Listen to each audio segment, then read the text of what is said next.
All right, 1 o'clock. I am now at my office. I am Associate Professor Agerico de Villa. Hopefully, lahat kayo ay nasa Google Classroom units natin. Excuse me.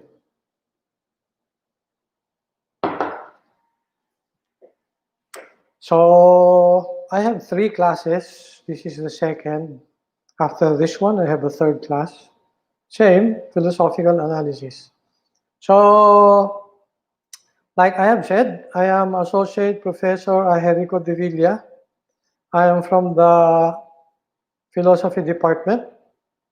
And this is our Philosophical Analysis THW2 class. I am broadcasting from my office here at the department.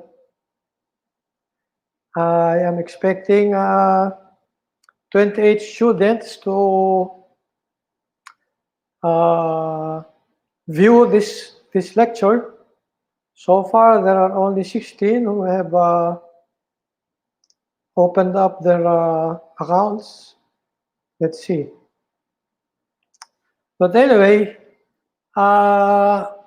if you have logged into our Google Classroom, you should see that.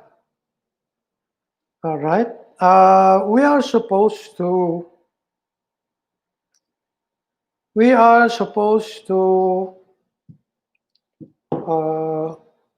excuse me. We are supposed to have simulcast with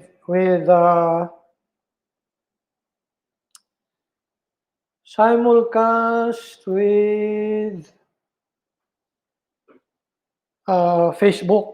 Kaya lang early this morning, may attempt na mag-hack sa aking account. So I had been advised not to use Facebook at the moment. So we're live with StreamYard, but only invited guests will be able to participate with StreamYard. Now, what do we mean by invited guests? All right, invited guests means those students who I will assign on a daily basis to become my guest during the broadcast. So there will be 10 students at a time who will be invited to be with me sa StreamYard. And then everybody else gets to see the broadcast either through YouTube or through Facebook groups. Unfortunately, today we will not be using Facebook group live, but later on we will. All right. So meanwhile, let's get on with business. First things first. All right. You should see our attendance form. All right. This is our business attendance. All right. Attendance. There you go. Fill it up. All right. Go to your Google Classroom Philosophical Analysis THW2 class and check that out, attendance form. All right, there it is. Okay. If you have any comments, you can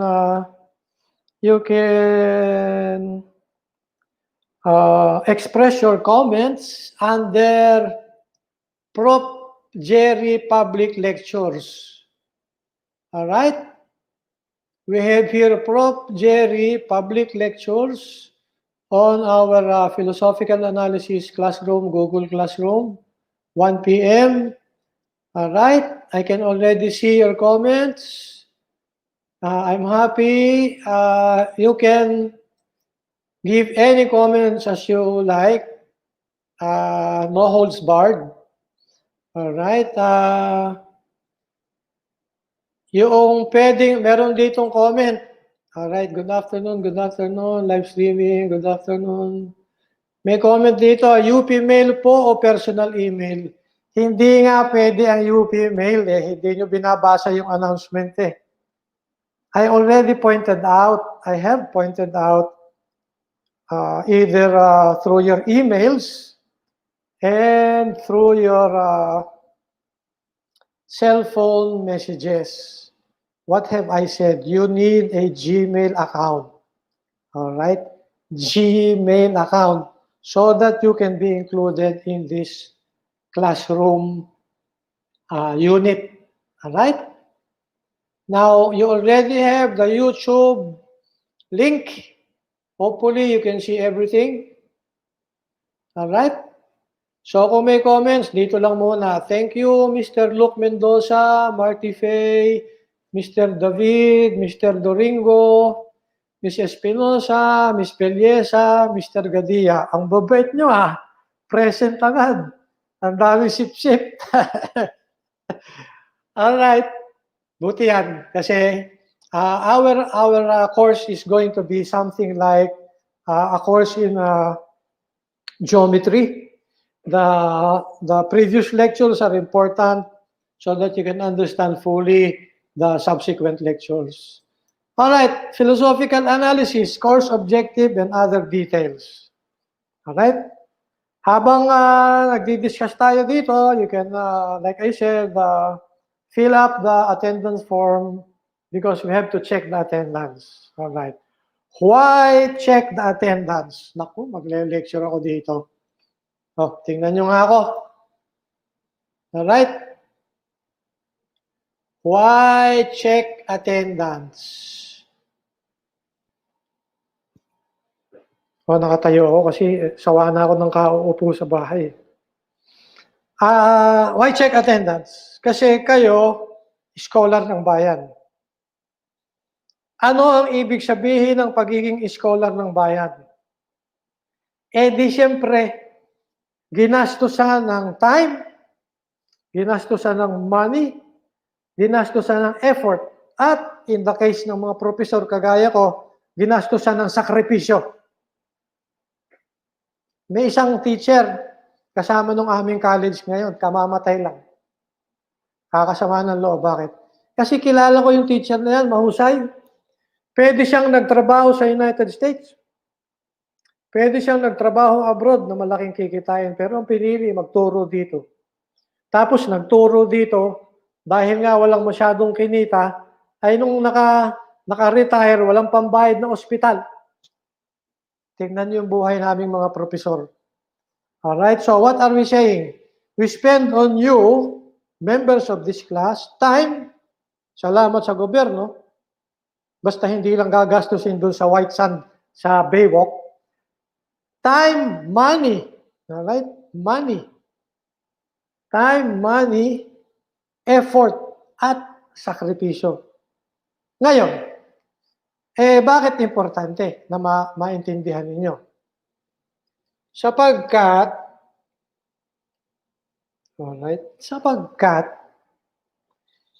ang dami-daming Pilipino kailangan nila mismo ng time, money, effort, sacrifice. Dito sa Metro Manila, taga rito kayo ngayon, marami dyan. Yung Metro Manila, ang lifespan natin dito, 69 years on the average. 69. Now, pumunta kayo sa Mindanao, doon sa autonomous region ng Mindanao, doon sa Bangsamoro, dami yung kaibigan dyan. Ang lifespan nila on the average ay 44 to 45. 44, 45 compared to what?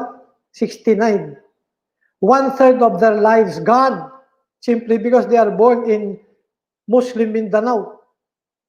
Bakit? Kasi ang daming corruption. Hindi lang sa maraming corruption dito sa buong Pilipinas, hindi lang doon sa Mindanao, nakakalimutan yung mga kababayan natin doon. Dito sa UP campus, pag magpalit tayo ng karsada, akala mo nagpapalit ng sapatos eh. papalit sa umaga, tutulog sa gabi, sa Mindanao, henerasyon ng kanilang mga bayan, hindi makakita ng karsada eh. So, ang resources ng bayan parang kumot. It's like a blanket.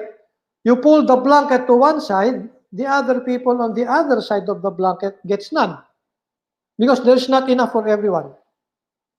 Now, so much of the budget goes to UP and then goes to you in this class. Now, if that amount of time, money, effort, sacrifice spent on you is not worth the expense. Why? Because you're absent. Because you have not done your work. Then it is time, money, effort, and sacrifice that's gone down the drain. Useless. Bakit? Kung hindi ba naman namin ginastos sa inyo at doon namin ginastos halimbawa sa Muslim Mindanao, di may nakinabang, kung ginastos namin sa inyo, pagkatapos absent kayo, anak ng tinapay. Sayang naman. Parang nasunog. Parang bahay nasunog, walang nakinabang. And it is not happening only with respect to the people of the Muslim Mindanao regions, same with those who need help sa Cordillera Autonomous Region, doon sa Region 6, doon sa Region 5, doon sa amin sa Batangas, ang daming tao sa bundok, kailangan ng tulong. So, what we want is for you not, negative, not to waste the time, money, effort, and sacrifice that we are giving you. Nagsasakripisyo kami para sa inyo. Hindi kami nandito para magpayaman. So, dapat may attendance. Bakit? Punta tayo sa course objective. Yan. Pinadala ko yan sa inyo eh.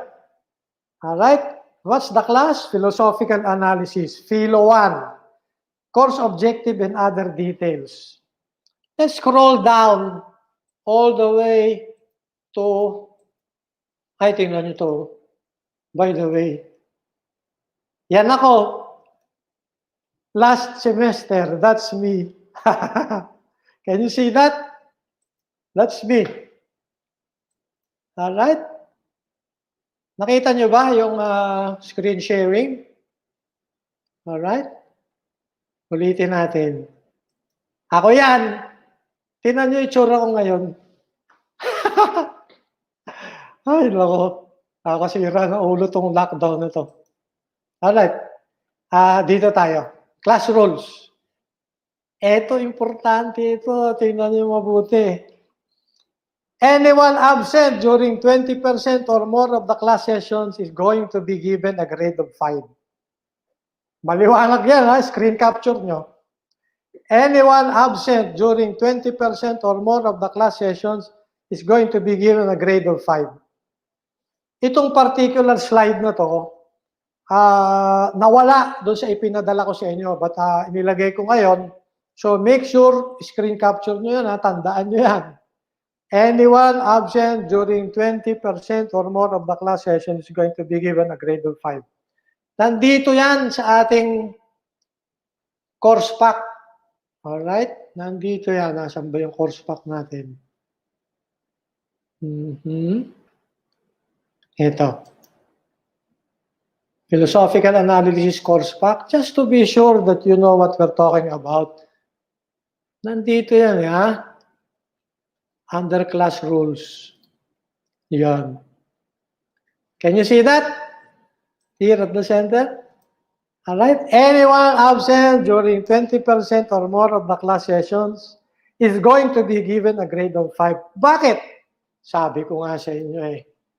We are putting in time, money, effort, and sacrifice into you as some kind of investment.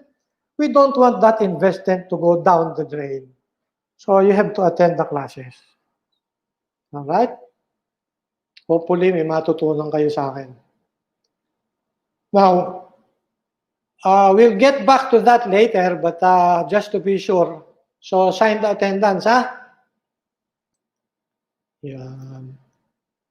Now, dito tayo, philosophical analysis. Meanwhile, meron ba sa inyong mga bagong comments? Tingnan na natin. Baka daldal ako ng daldal dito meron nang nahihimatay dyan. Alright, Mr. Gadilla, Nuevo, okay. Hindi mo makita? Anong hindi mo makita, Mr. Gadilla?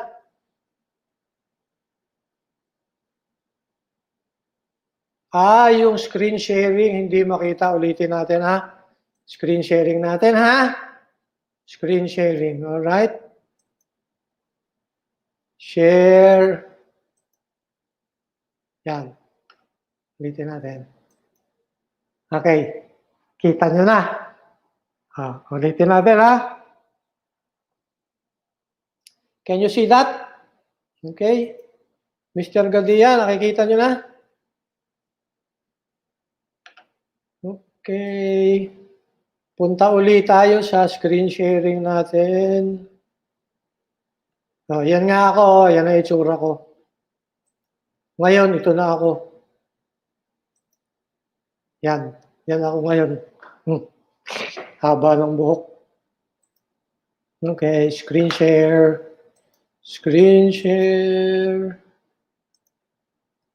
Share. Okay. Let me repeat. Anyone absent during 20% or more of the class session is going to be given a grade of 5. So please go to our attendance check. Here it is. All right, attendance form. There you go. Check it out. Okay. So far, so good. Okay, more comments? Okay na. Now, balik tayo dito sa title, Philosophical Analysis. Itong philosophical analysis, noong unang panahon, required sa lahat ng students ng buong UP system. Tapos, nagkaroon ng pagkakataon na nagtayo ang Pilipinas ng Commission on Higher Education. Dahil magaling tayo, yung buong Commission on Higher Education, ang inilagay ng mga tao, puro mga taga-UP. Ang chairman ng commission, taga-UP, UP graduate, magaling. Naisipan ng commission na i-require sa lahat ng colleges sa buong Pilipinas ang philosophical analysis. Kasi nung ginawa yan, 1990, kung di ako nagkakamali around 1990, nung itinayo yung commission, ay ni-require lahat ng colleges sa buong Pilipinas na magkaroon ng philosophical analysis. In fact, ako at saka yung aming chairman at that time, si Dr. Leonardo De Castro at that time, inimbitahan kami ng mga colleges sa labas na UP na mag-publish ng libro on philosophical analysis, which we did. Now, ano ba yung philosophical analysis? Well, balikan natin mamaya yung Commission on Higher Education, Ito ang aking description yan. Course description. This is a course on philosophical analysis dealing with the nature and limits of reasoning. Ulitin natin. This is a course on philosophical analysis dealing with the nature and limits of reasoning. Tanong.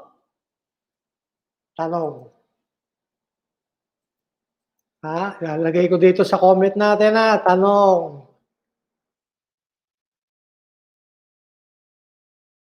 Sino ang nakakuha ng course sa senior high on the nature and limits of reasoning? Yan. Ano? Meron ba? Kung nabanggit nyo, excuse me, medyo nadidehydrate ako mga matatanda ganyan. Kung napansin ninyo, dyan sa ating Google Classroom, in-announce ko na gagamit tayo ng Mentimeter. Alright, Mentimeter.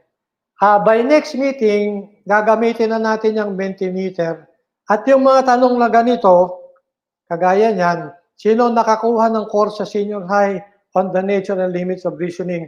Malalaman natin, 20%, 50%, 90%, makikita natin. Sa ngayon, dito lang muna tayo sa chat.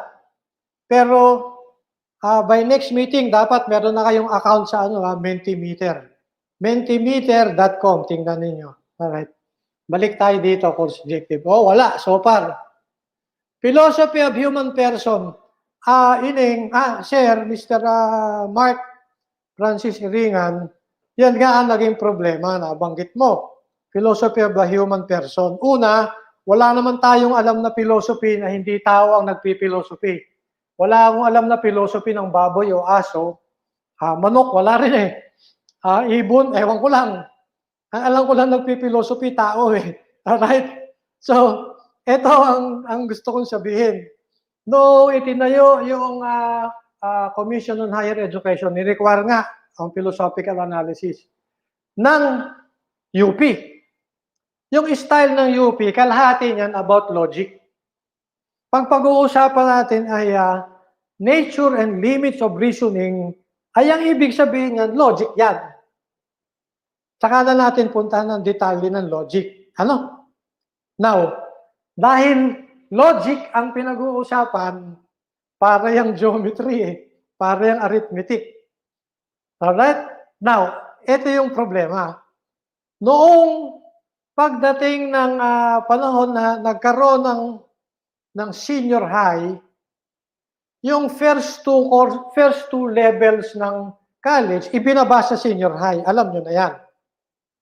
So, yung first 2 years ng college, napunta ng senior high. Nung napunta ng senior high, yung philosophical analysis, napunta ng senior high.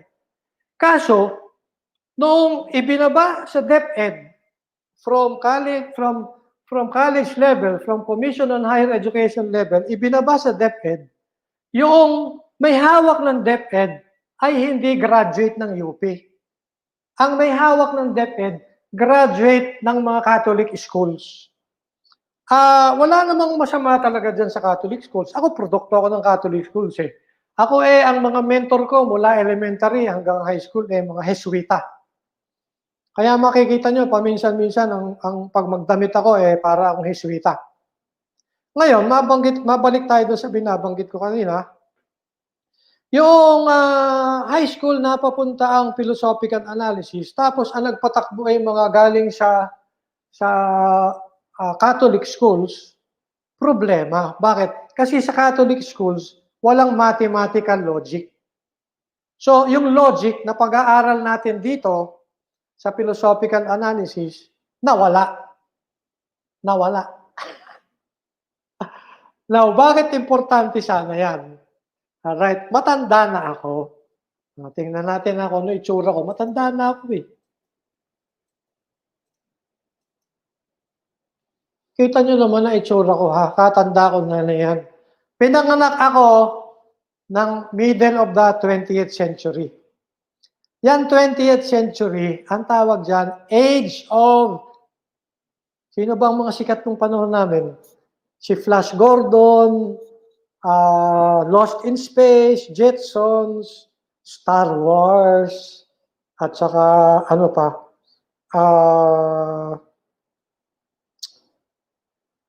ano nga yung TV program na na about spacecraft and spaceships?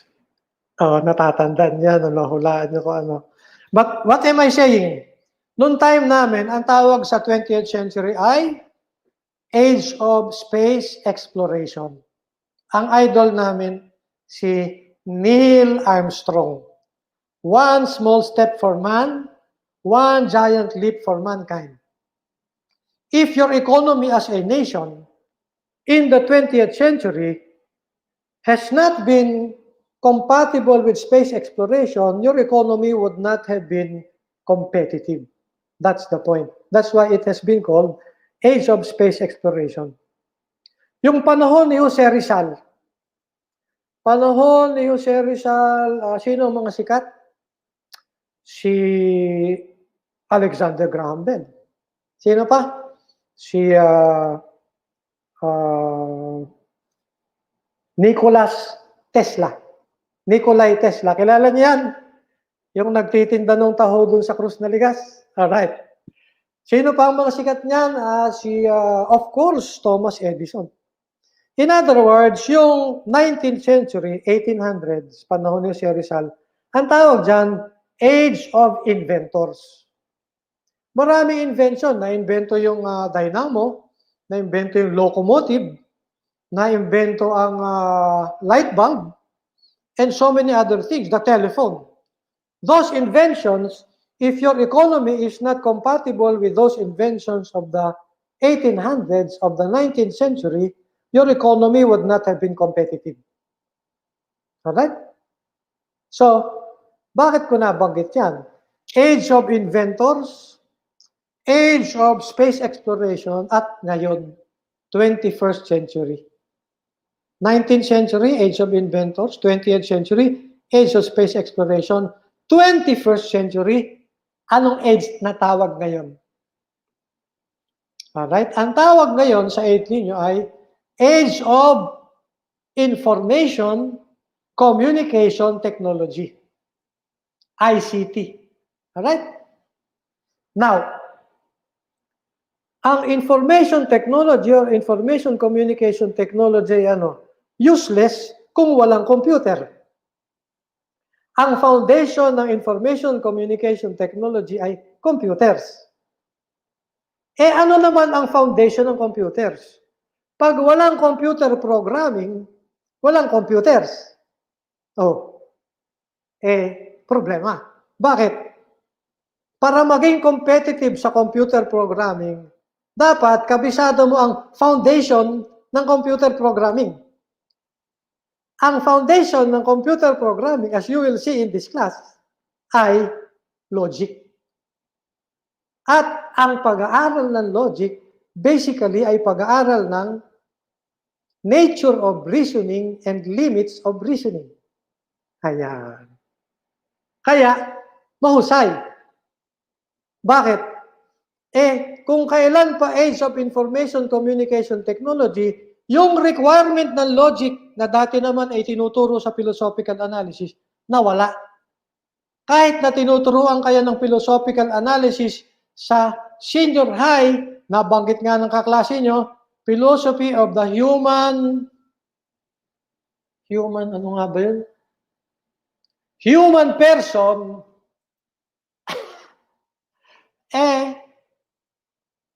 ano nangyari? Alright? Yung philosophy, nawala ang requirement ng pag-aaral ng nature and limits of reasoning. Sayang. Ngayon, nagka-problema pa. Bakit? Pagdating ng year 2000, dito sa UP, for some strange reason, yung dating requirement na dapat bago ka graduate sa UP, lahat ng estudyante nakakuha ng philosophical analysis, nawala. Pagdating ng year 2000, sabi ng UP, elective na lang yan. Yung Philo 1, Philosophical Analysis, elective. Sa makatuwid, magmula nung year 2000, pwede kang graduate from UP na walang kaalam-alam sa logic. Walang kaalam-alam sa foundation of computer technology. Walang kaalam-alam sa basics of reasoning, the nature and limits of reasoning. Pwede graduate kayo, wala yan. Malaking problema. Alright? Isa lang yan sa dahilan kaya importante ang philosophical analysis. Bakit? Kasi pinag-aaralan ang logic at ang logic ay foundation ng computer programming at ang computer programming foundation ng computers, ang computer technology, foundation ng information communication technology. This class would not have been possible without developments in logic. Very literally. Makikita natin yan sa klase natin. Hindi na required sa UP. Sus Mariosep. Paano nangyari yun? Tuloy natin to, ha? Yan. Course description. This is a course on philosophical analysis dealing with the nature and limits of reasoning. Logic. Ano yung course objective? At the end of the semester, the student should have enough understanding of the nature and limits of reasoning as to be able to cite examples of philosophical analysis in the areas of philosophy of science, 1, logic, 2, philosophy of language, 3, political philosophy, 4, philosophy of art, 5, ethics, 6, environmental philosophy, 7, philosophy of sport, 8, philosophy of history, 9, and philosophy of artificial intelligence, 10. In your age, you are going to see the advent of artificial general intelligence. I'll explain that. But some of you probably already know what I'm talking about. Your age is going to be so different, not even your parents are going to understand you when you become aware of the uniqueness of your universe in your age. So, balik tayo dito. Ano nga ang pinag-uusapan natin? Age of information, communication technology, founded on logic. To be competitive in this age, dapat mahusay kayo sa logic or at least alam nyo ang basic requirements, basic understanding of the nature of reasoning and its limits. Ganun kasimple. Alright. Any questions so far? Tingnan ko nga yung mga chat ninyo. Ay, nako, Star Trek, siyempre. Nung bata ako, galit na galit ang aking grandmother. Kasi yung lola ko, laki ako sa lola eh. Yung lola ko, pagdating ng 9 o'clock, dapat tulog ka na. Pag hindi ka tulog, disgrasya. Alright, saka ako na ikwento. Eh kaso, yung Star Trek, pag pinapalabas sa Channel 7, 9 o'clock ng gabi. Ay, nako, sa hirap. Pero nagagawa ko ng paraan, nakakapanood ako. Star Trek nung panahon namin. Alright, balik tayo rito. So, yan ang ating course objective, ha?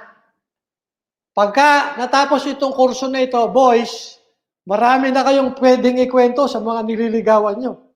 Alright, kung naliligaw kayo, wala kang maisip na topic, pwede sabihin, alam mo ba kung ano yung foundation ng artificial intelligence sa neural networking? Pwede mo na ikwento yan by next time. Alright, matapos mo lang tong course nito. Alright. Etong contact details ko, ayan, alam nyo na yan, binigay ko na yan sa inyo. At uulitin ko lang kanina, kasi may clerical error doon sa ibinigay ko sa inyong course objective na listahan ng class rules. Pero, ito naman class rules natin dito, nakalagay naman dyan eh, alright? Anyone absent during 20% or more, etc. Alam nyo na yan, ha? Okay. Ngayon, balik tayo rito. Reasoning. Alright? Hindi nga natin nakuha na course yan nung elementary or high school. Ako, nag-Ateneo ako, pero sa Ateneo, hindi rin tinuro yan. Now, balik tayo dun sa pagiging absent. Pag ikaw may excuse, pwede ka namang bigyan ng make-up exam. At pwede ka rin bigyan ng grade of drop instead ng grade of 5. Pero, dapat maliwanag kung ano yung pagkakaiba na excuse sa mere justification. Excuse me. Iba kasi yung meron kang dahilan at meron kang dahilan at excuse. Kung dahilan lamang, ay kahit sino pwedeng magbigay ng dahilan. Si Duterte nga kahit ano pwedeng dahilan eh. Ganon din lalo na si Secretary Duque ng DOH. Kaya walang katapusan yan si Secretary Duque ng DOH dyan sa Department of Health kasi lahat pwede niyang bigyan ng dahilan eh. Pero, iba yung magbibigay ka ng excuse. Alright? Paliwanag ko. Ikaw, kunyari, ay isang estudyante. Tapos ikaw, basketball player, star player ka ng varsity. Dahil star player ka ng varsity, importante siyempre. Kaso, nagkataon na merong game ang varsity, kasabay na exam. So, pipili ka, papasok ba ako ng game o may examen? Kaso, yung game, importante. Pag nanalo ang basketball, hindi, wag basketball kasi lagi tayong talo dyan eh. Pagka nanalo, saan ba tayo nanalo? Swimming o chess. Kunyari, chess captain ka. Hindi, taekwondo. Taekwondo. Kunyari, captain ka ng taekwondo team. Tapos merong important game. Pag nanalo ang taekwondo, magiging taekwondo team, champion tayo sa buong taekwondo championship. Pag nag-champion tayo sa taekwondo, then champion tayo, overall champion yung UAAP. So, crucial game. Kaso, may kasabay na exam, pipili ka ngayon. Ngayon, dahil ikaw gusto mong maging hero, ang pinili mo to attend the game. And dahil umattend ka ng game, star player ka, nanalo tayo. Nanalo tayo, overall champion ng UP sa UAAP. Ay di sikat, and i-congratulate kita. Love na love ka ng bayan, panalo tayo. Pero, 5 ka pa rin.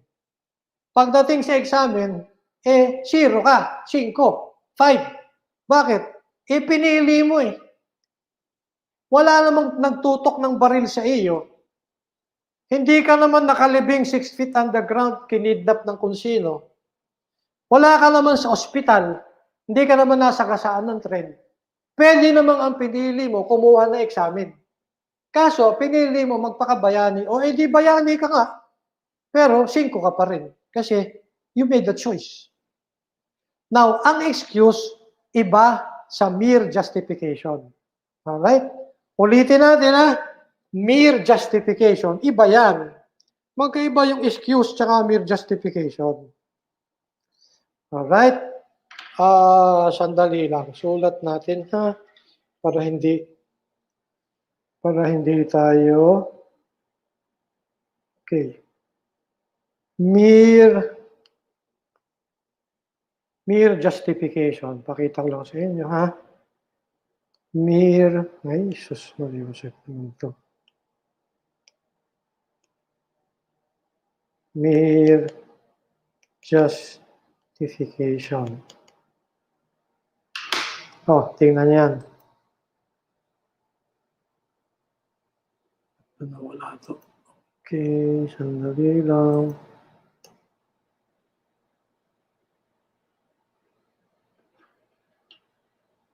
Next. Wala. Sandali lang.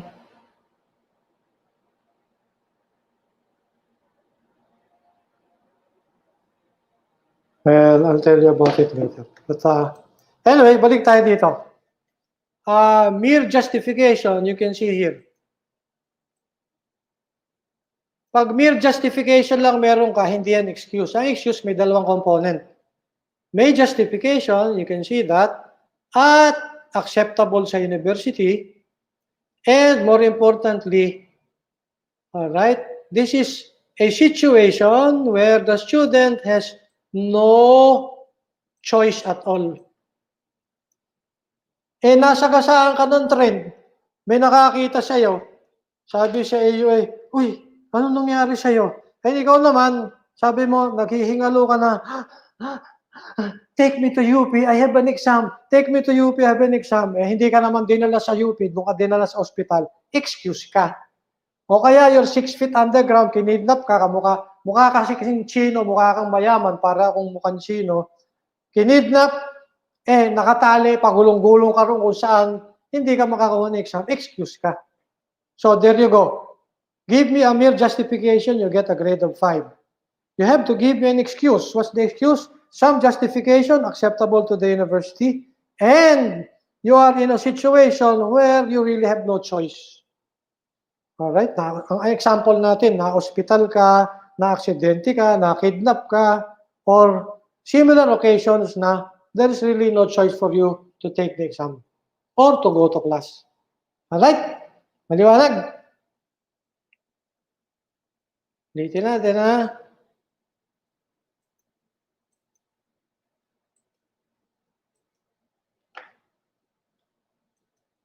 Ito ang ating binabanggit, ha? Excuse is not the same as mere justification. Keep that in mind. Alright? Bakit? Kasi nga, gusto nating pahalagahan ang sakripisyo ng ating mga kababayan na walang budget dahil nasa atin ang budget. Alright. Tuloy natin ang usapan. Complaints are welcome, whether now, later, or whenever you feel you need to express a complaint, tell me about it. Criticism of the professor is welcome, whether here, in front of me, or kahit nakatalikod ako, sige, sabihin nyo lang. Ang importante ay may communication. Alright, and for our purposes, communication shall be with the use of any available information communication technology.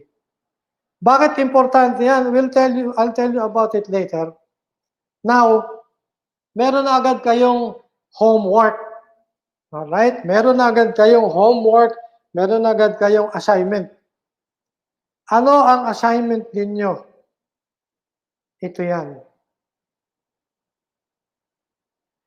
Ano ang inyong assignment?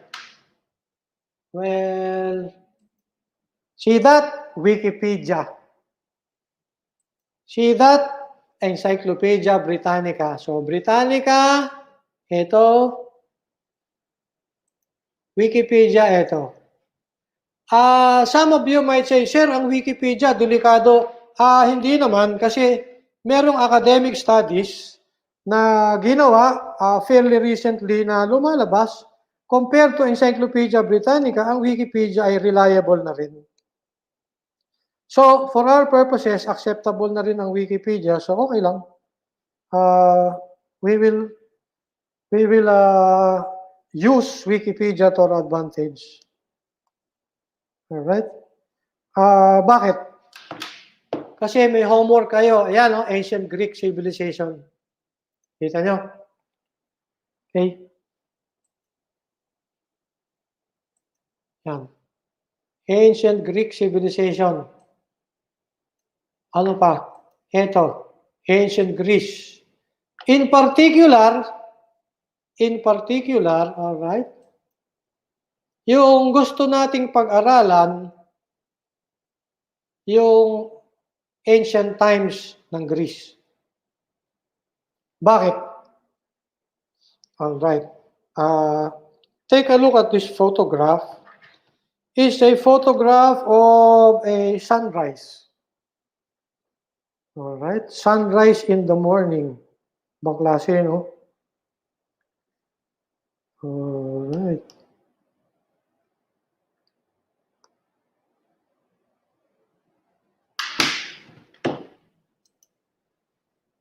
Naiinis na ako dito, ayaw gumana.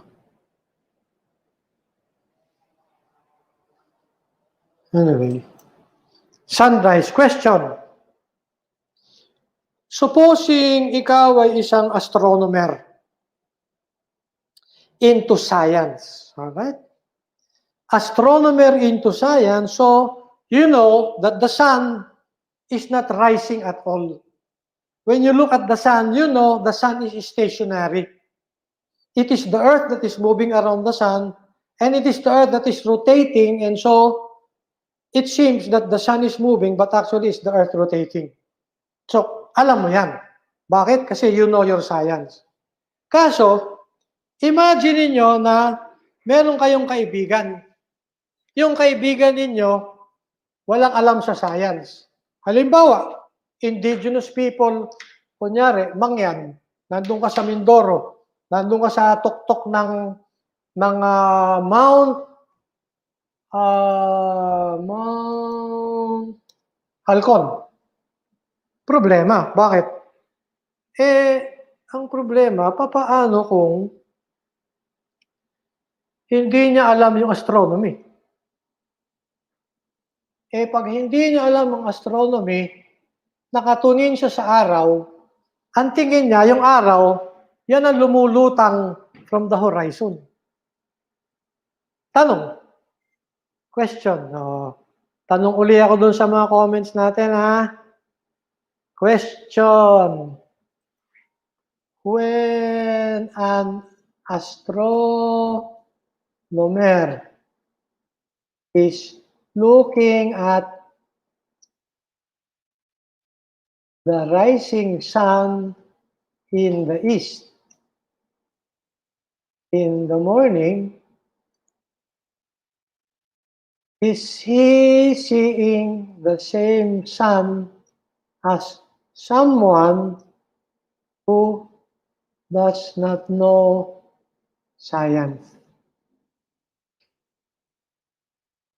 For example, say an IP from the hinterlands of Mindoro. Yan ang tanong.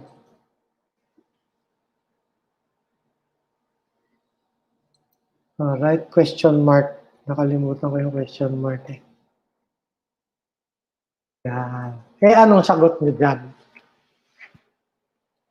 Alright. Now, similarly, it is actually possible that you hear a series of tones. And then, for you, the series of tones is a piece of music. Pero for somebody else, halimbawa si Mother Teresa, kilala niyo ba si Mother Teresa?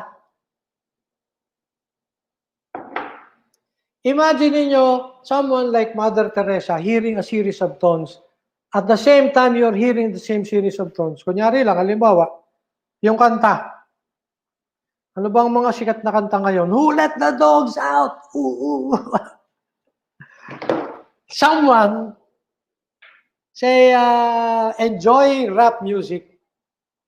Tapos nadinig ng iba, kagaya ni Mother Teresa. Palagay nyo, you're hearing the same things? Anong tingin nyo?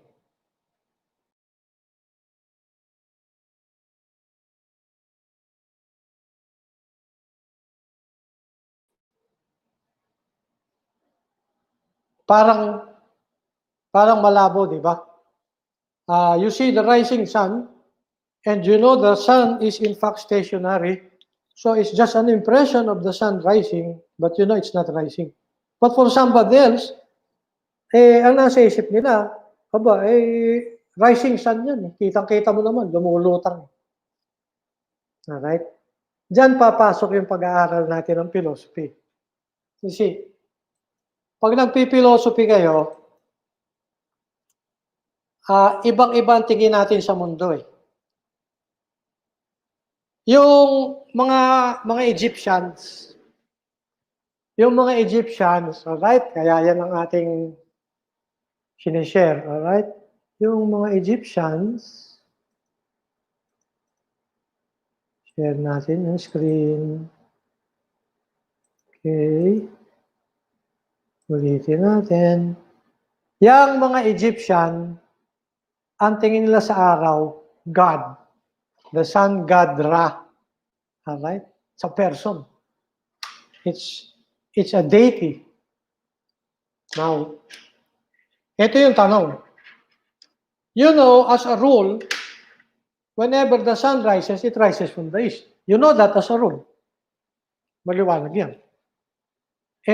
Next question, how did you know the rule? For most of you will agree that hindi naman nangyari, hindi pala for most of you, for all of you. For all of you, malamang-lamang sasabihin ninyo, well, hindi ko nalaman yan dahil ako ay nagbasa ng academic journal. Hindi naman. Say, an academic journal in physics or academic journal in astronomy. Hindi kailangan yan. Bata pa kayo, alam nyo na, whenever the sun rises, as a rule, galing yan. Yan ay sisikat sa east, sa silangan. Alam niyo yan. Alright. So, what's the point? Next question, paano nyo nalaman yung rule na yan?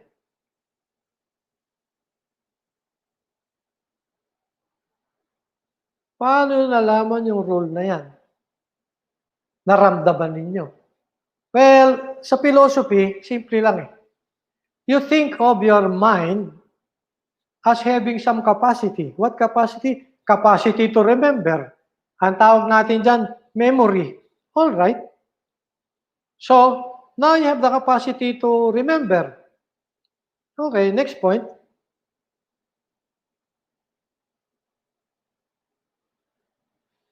Next point.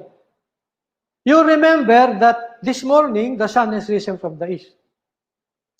And then, what else do you remember? You remember that the day before today, yesterday, the sun has risen from the east. So you now have two memories, two thoughts in your mind. And then you remember again, the day before yesterday, the sun has risen from the east. And so on and so forth. And then you remember for hundreds, maybe thousands of days, the sun has always risen from the east. And even better, you remember that not a single day, not even one day, has it ever happened that the sun has not risen from the east. Sa makatuwid, walang counter instance. May sumagot, inductive reasoning, tama. Pero ito yung punto dyan, ano? Mr. David, inductive reasoning, tama-tama. Ito nga yung punto. Ang punto natin is, meron tayong basket of goods. We call that the mind. Our basket of goods contains so many things in it, including one day the sun is risen from the east, another day, another day, another day, another, and so many of them. When you put them together, there seems to be a pattern.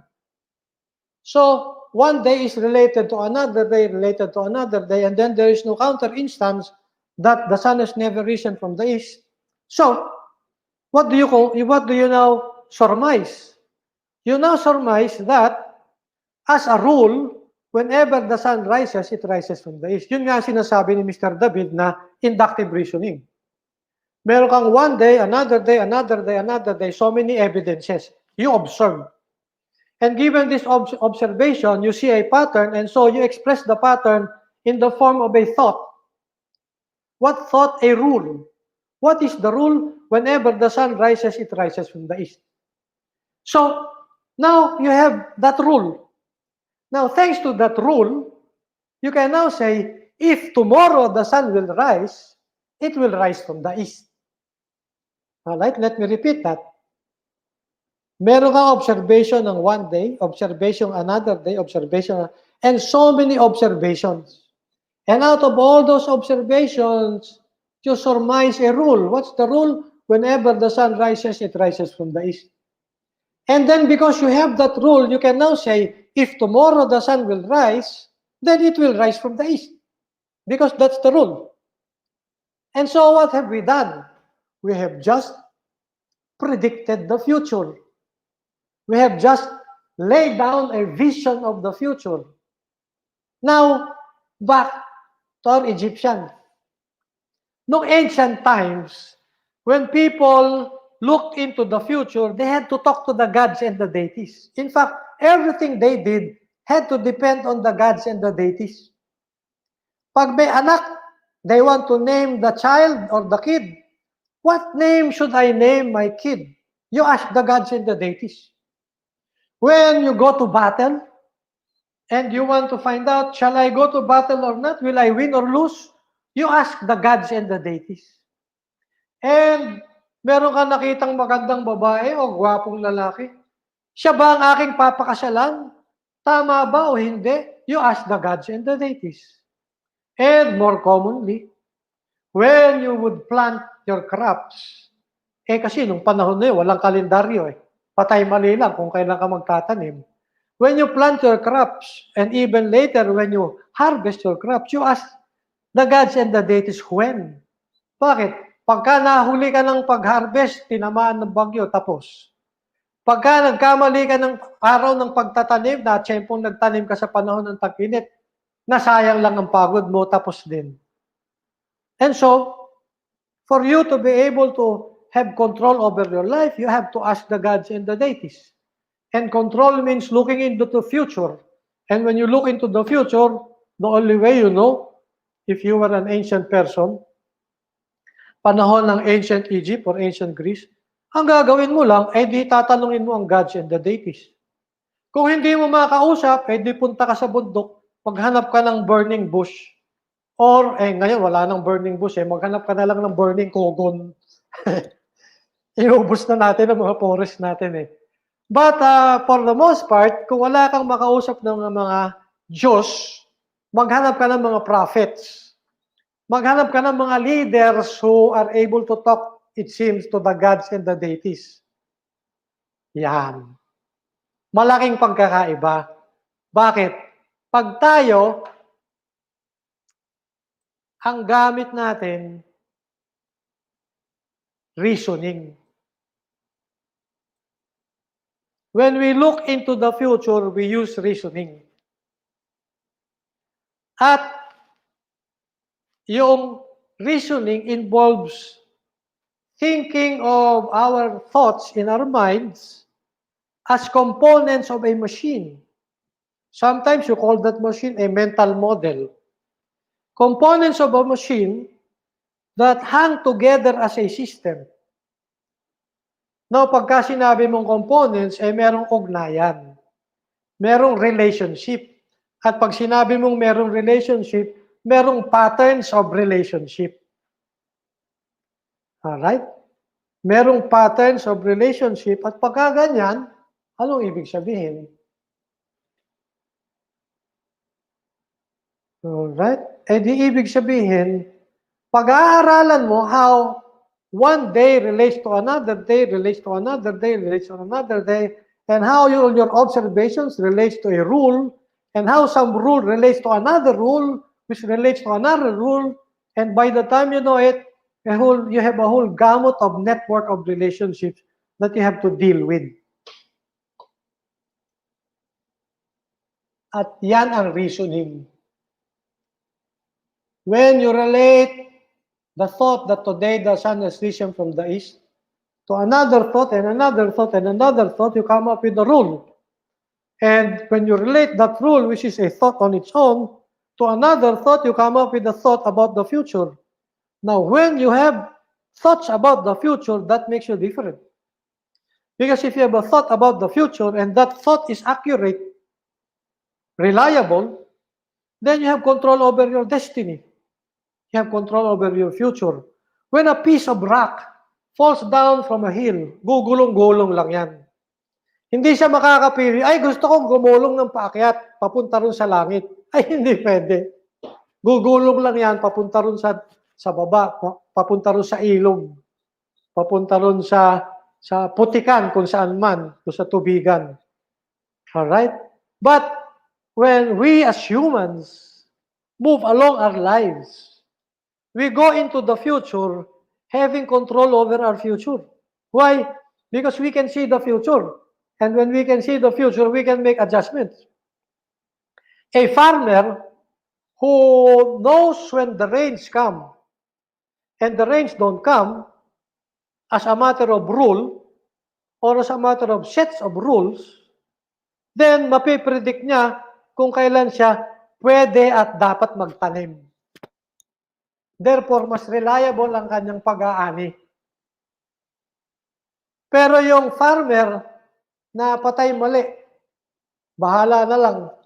Magtatanong na lang ako doon sa presidente ng Pilipinas kung ano ang future.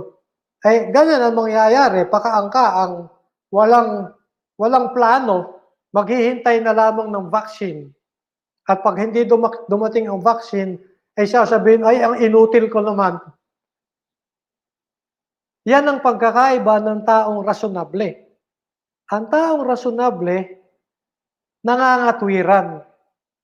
Tinitingnan niya kung ano ang pag-uugnay-ugnay ng kanyang mga nasa isipan.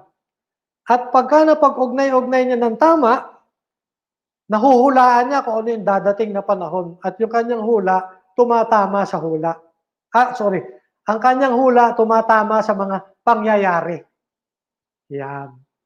Kaya ang tawag sa atin as human beings, sabi nga nung inyong classmate, as human person, tayo ay rational. Rational, coming from the word reasoning. Alright? Rational tayo. May control tayo sa buhay natin. Kaya nga, pwede tayong sisihin. Bakit? Eh, may control ka pala sa buhay mo. Bakit ang pipiliin mo ay maglaro ng basketball o mag-taekwondo game kaysa sa kumuha ng examen?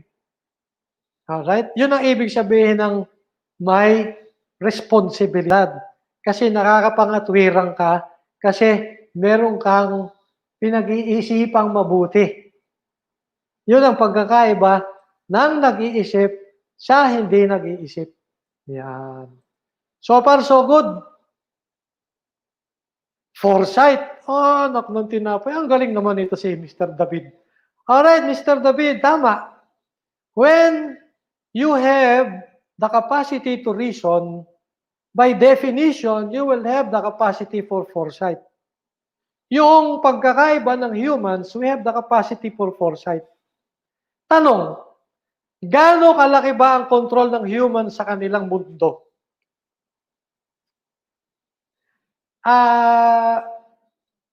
Alam nyo ba kung ilang percentage ng vertebrates sa mundo ang humans? Alam nyo ba ibig sabihin ng vertebrates? Yung mga may notochord, yung mga may vertebra. Alright?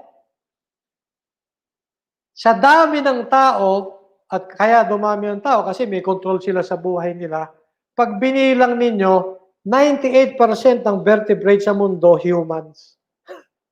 Dati-dati, wala pa tayo 1%, ha? Salamat sa ating understanding ng pangangatwiran, dahil naunawaan natin ang ating capacity to reason, we have gained control over our lives. So much so, 98% of living vertebrates are humans. Yan. Diyan ang takbo natin. Now, ano yung details ng usapan? Yan ang medyo problemado. Bakit? Kasi if you go to Japan, say Tokyo, if you go to Hong Kong, if you go to Taipei, or if you go to Singapore, yung mga counterparts natin, freshman college, ay lumang tugtugin na ang pag-aaral ng logic. Bakit? Kasi ang logic, high school pa lang, kinukuha na nila. Lalo na ngayon, halimbawa sa Japan, high school pa lang, nagro-robotics na sila eh. Eh sa atin, dati meron. Eh ngayon, hindi na required. Kaya, ang sakit sa kalooban. Alright? So far, so good. Sa madalit sabi, kapag nakita natin ang details, how we reason, pwede nating pagalingin ang ating foresight, sabi nga ni Mr. David. Pwede ang foresight mo ay hanggang bukas lamang, may ibang tao ang foresight nila ay hanggang next week lamang, may ibang tao ang foresight nila ay hanggang next year, may ibang tao ang foresight nila hanggang the next 50 years. At dyan mo makikita yung tinatawag nating mga visionaries. Kagaya ni Nikola Tesla, nabanggit ko kanina, yung pagiging visionary niya, anong nangyari? Yung kanyang mga pinipredict na paggamit ng light bulbs in cities, nung panahon niya, tinatawanan.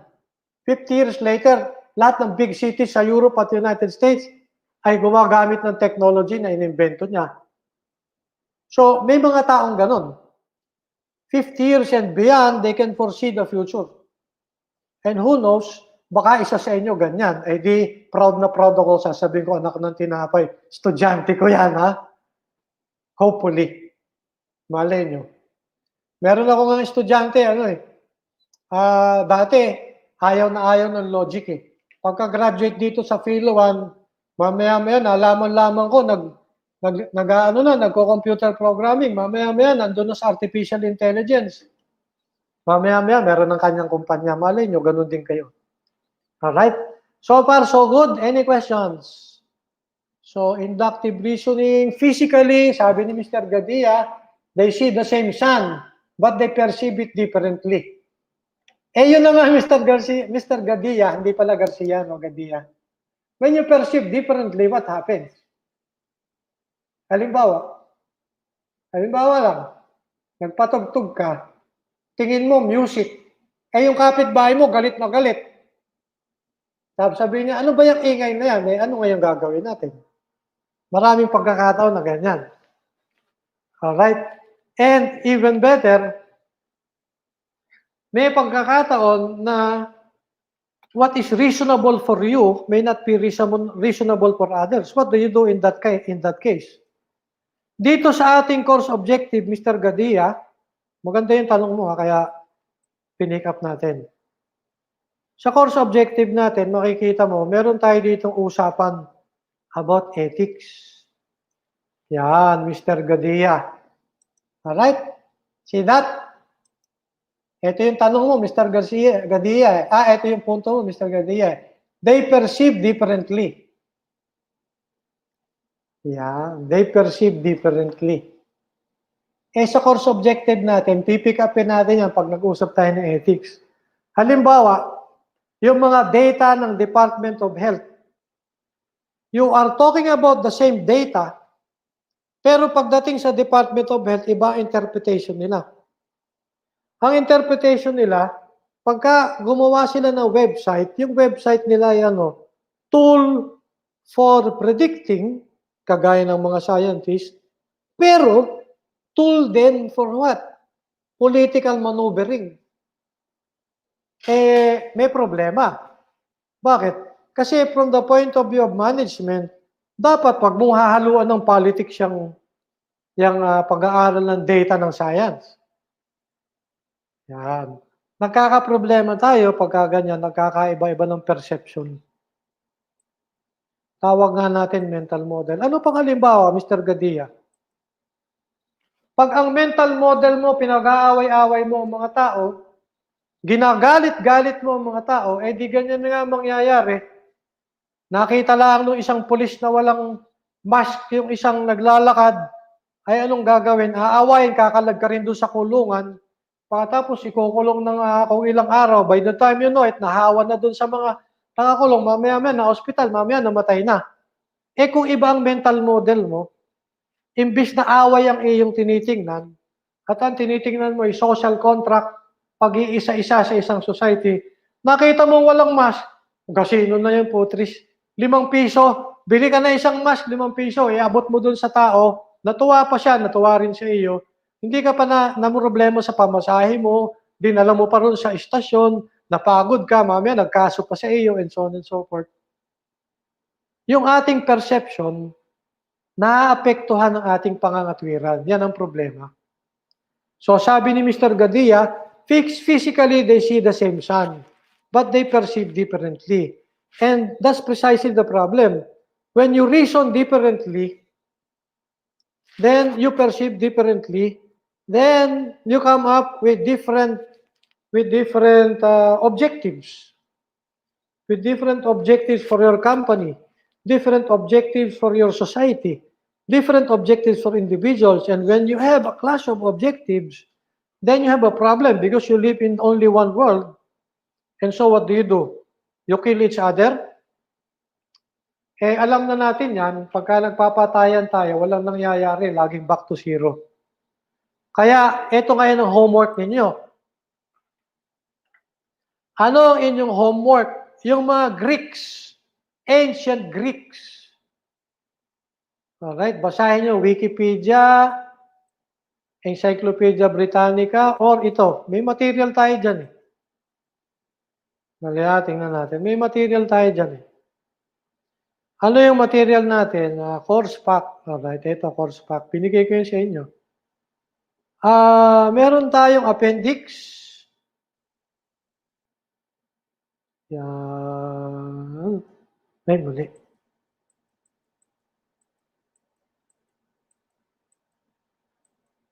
Sandali lang, huwag mainit. Meron tayong appendix na kinuha ko sa isang publication ko dati.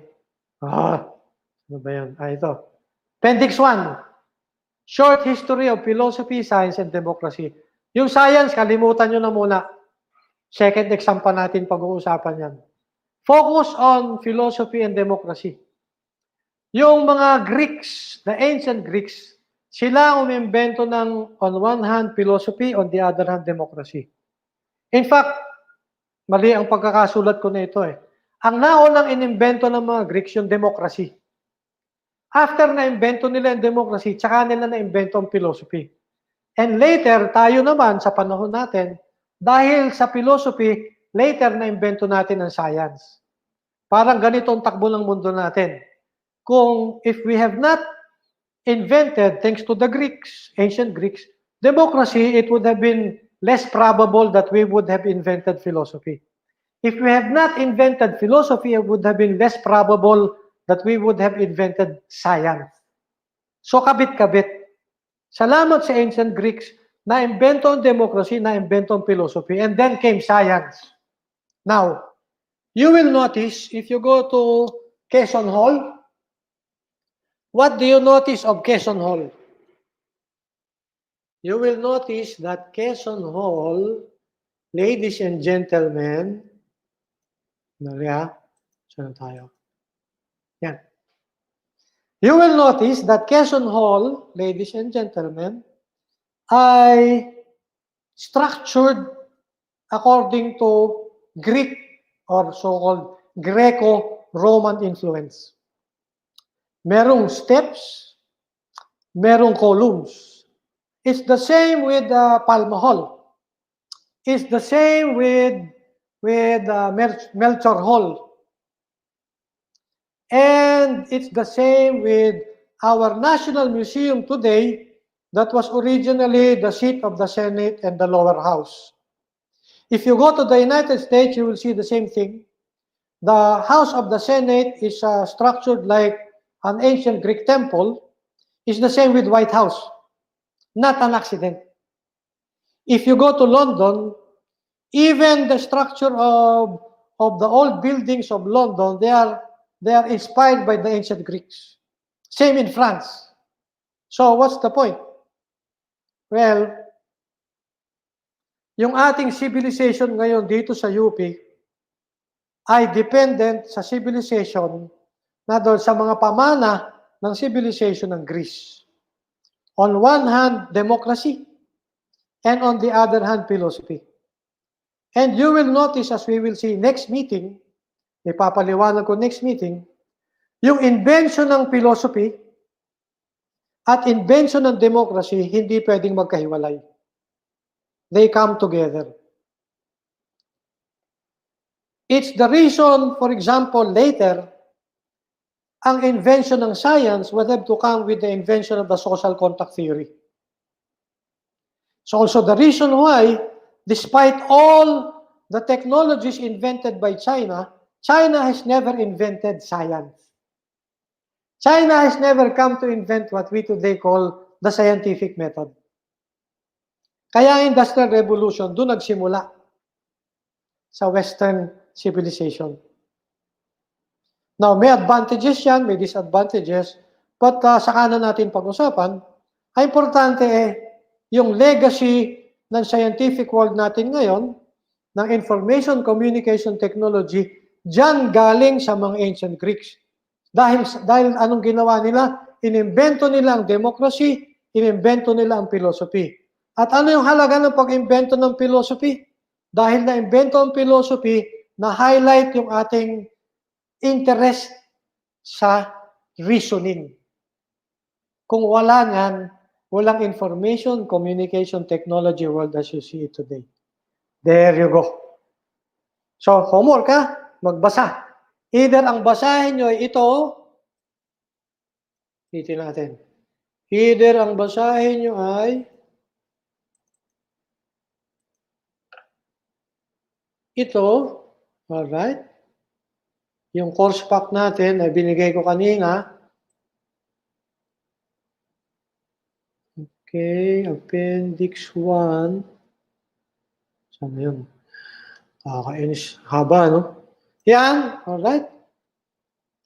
Either basahin nyo yan, or basahin nyo ito, Wikipedia, or basahin nyo ito, Encyclopedia Britannica. Ano yung focus of attention? How the ancient Greeks have invented philosophy, and how the ancient Greeks have invented democracy. Alright?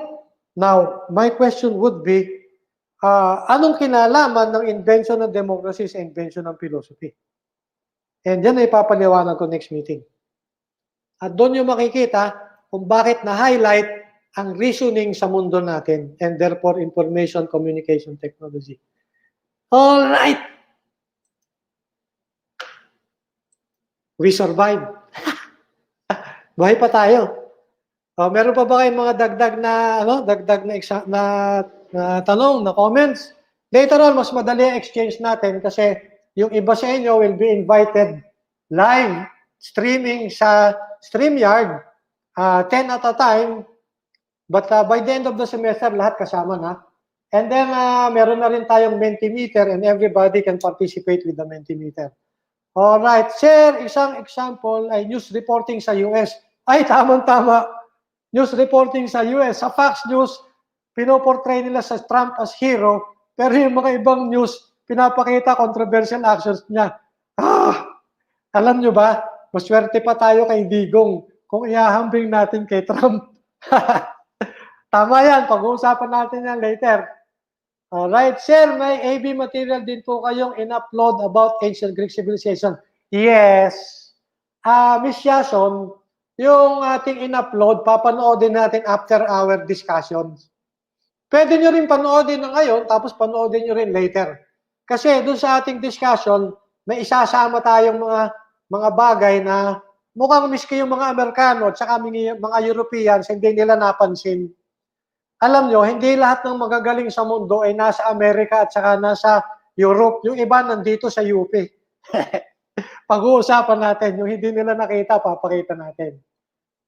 Related po silang dalawa sa sophistry. Yes, sophistry, pag-uusapan natin, but not sophistry in the negative sense.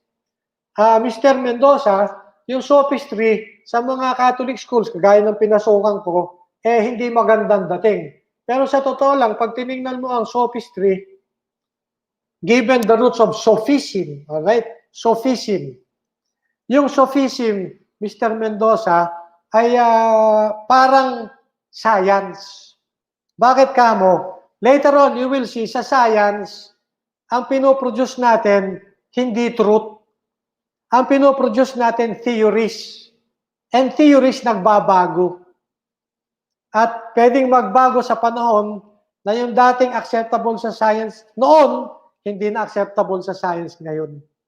Pag-uusapan natin yan. Sa mga tuwid, Mr. Gadia, yung dating acceptable sa perception noon ay hindi na acceptable sa perception ngayon. At pwedeng baliktad, yung acceptable sa atin ay later on in the future, hindi acceptable sa iba. So maraming pupuntahan yung usapan natin. Sabi ni Mr. Bonoan, Sir, ask ko lang, how do we address you po? Prof. Jerry. P-R-O-P. Ito. Prof. Yan, P-R-O-P. Jerry. Yan. Sa totoo lang, ang tunay na pangalan ko sa probinsya, Agerico. Kasi ang pangalan ko, Agerico Victor Celestino Montesilio de Villa. Pagdating ko dito sa Maynila, yung pangalan ko naging Jerry. Tinatamad na akong tawaging Agerico. Kaya yan, Jerry. Hindi, Prof. Jerry. Okay na yan. Ayos. Okay. So, may dagdag pa ba?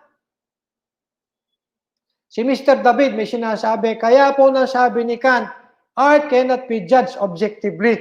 Sakto. Meron nga tayo, Mr.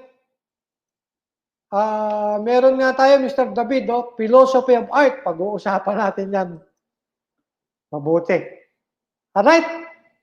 Marami tayong pag-uusapan. Exciting to. Sigurado ko sa inyo. Tatandaan na kayo. Hindi nyo pa makakalimutan yung ibang kwentuhan natin. Alright? Okay. So, ayos na yung ating usapan. Okay. Huwag kakalimutan to May class rules tayo. And then, homework. Actually, may iba pa akong babanggitin. Kaya lang, ayaw gumana nitong Jamboard ko bumagal bigla yung signal dito sa department. Siguro kasi yung ibang mga teacher ginagamit na rin. Okay. Well, what can I say? Good afternoon to everyone. Enjoyed discussing matters with you. Sige po. By the way, yung ating broadcast, pwede nyo reviewin. Kasi hindi siya na-erase dun sa YouTube. You can go back to them. Kaya lang, good for 7 days. After 7 days, may erase na ulit siya. Okay, good afternoon po. See you on Tuesday. Kung meron kayong ibang tanong, ihabol ninyo sa akin sa email and I will get back to them. Next meeting, mas interactive na yung ating, hopefully, mas interactive na yung ating situation. Okay? Sige po. We'll end the broadcast. Thank you for listening.